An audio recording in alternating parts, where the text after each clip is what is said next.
Hello दोस्तों, good morning, नमस्कार, आदाब, सत श्री अकाल, नमो बुद्धाय, जय भीम, जय भारत, जय संविधान।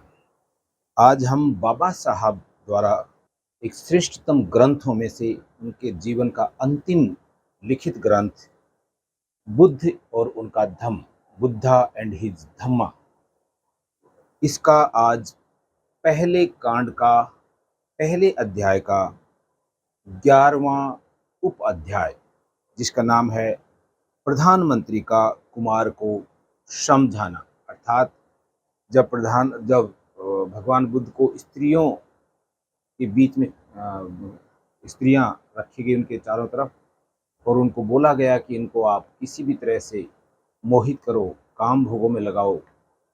वो जब उनमें संलिप्त नहीं हुए तो उन्होंने उन्हें समझाने का प्रयास किया भिन्न भिन्न तरीके से। उसी का ये जिक्र है। तो आइए आज हम देखते हैं 11वां अध्याय, प्रधानमंत्री का कुमार को समझाना। उदाई समझ गया कि तरुणियां असफल रही है और राजकुमार ने उसमें कोई दिलचस्पी नहीं ली। नीति कुशल उदाई ने राजकुमार से स्वयं बातचीत की सोची।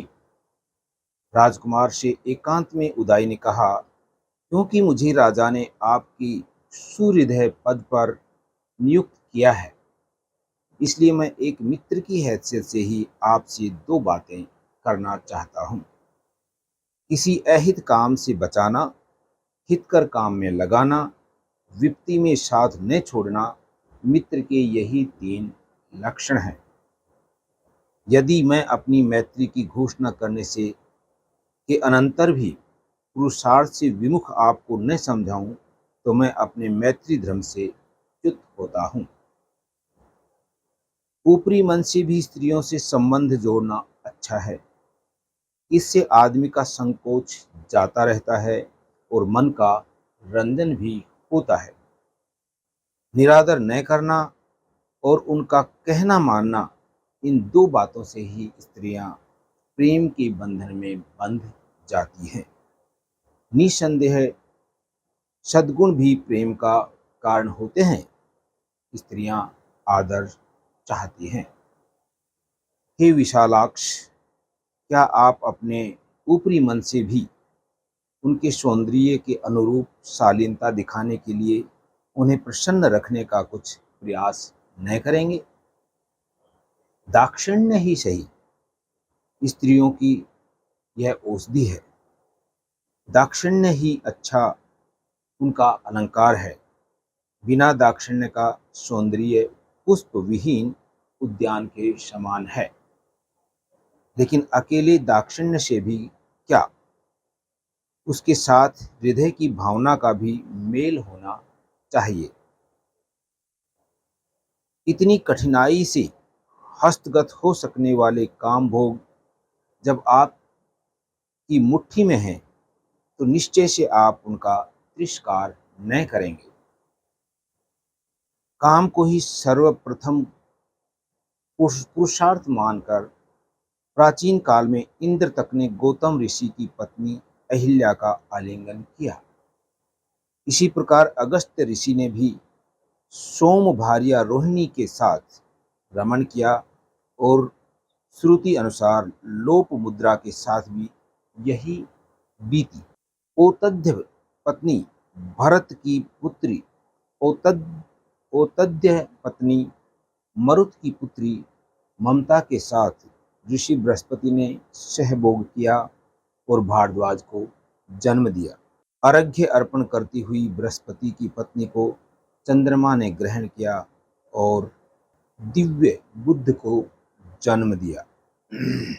इसी प्रकार पुरातन समय में रागातिरेक से पाराशर ऋषि ने यमुना तट पर वरुण पुत्र काली के साथ सहवास किया।